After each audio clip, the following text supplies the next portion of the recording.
Hey, I'm Rachel and I'm going to walk you through how to use the sales pipeline tracker.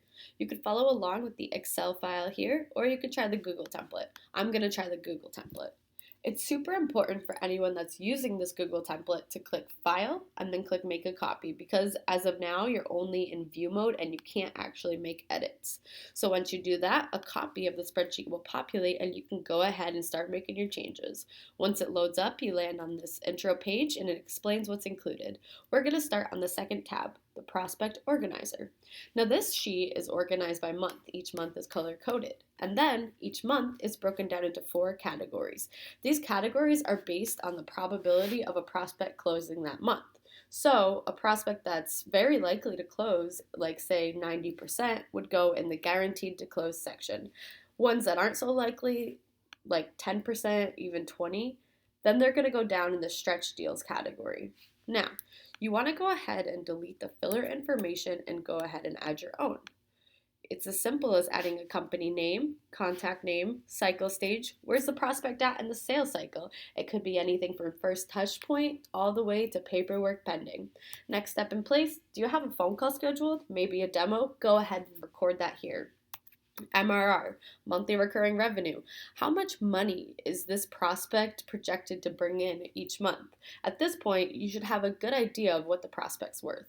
Probability, again, the likelihood this prospect's going to close the month, and your initials. You want to go ahead and add your initials, especially in case you're sharing the stock in the Google template with other teammates. You want to know whose prospect is whose. I'm going to go ahead and paste the filler information back in, but this should be all of your prospects. Next, we could talk about the revenue forecaster. This forecaster is highly dependent on your monthly and yearly goal, so be sure to add your right monthly goal each month in its respective column, and then you should have the same yearly goal all around.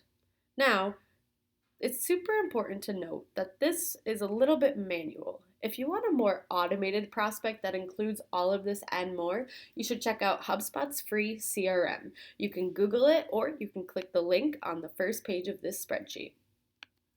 So the revenue forecaster shows you exactly how much money you're guaranteed to make that month.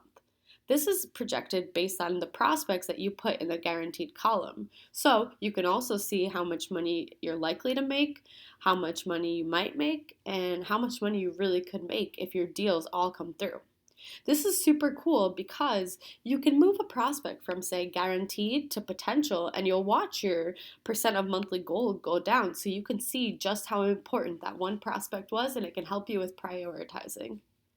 Over here, we have the annual recurring revenue section. So after each month, when you have an actual monthly recurring revenue number, you can go ahead and add that here. Then you can see what percent of your goal that is going for, your yearly goal that is. That's why I told you to put your annual goal on the first page. Now you can see, say in July, if this number's at like 40%, then you're gonna need to hustle hard to hit that number for the year.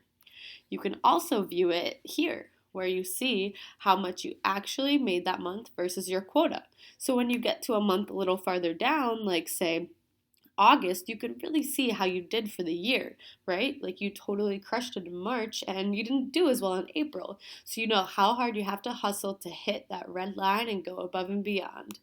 This was a basic overview of the template. As you play around with it, you're going to discover even more cool tricks. As a reminder though, if you want to automate this process completely, then you should check out HubSpot's free CRM by Googling it or clicking the link on the first page. I hope you enjoy the template.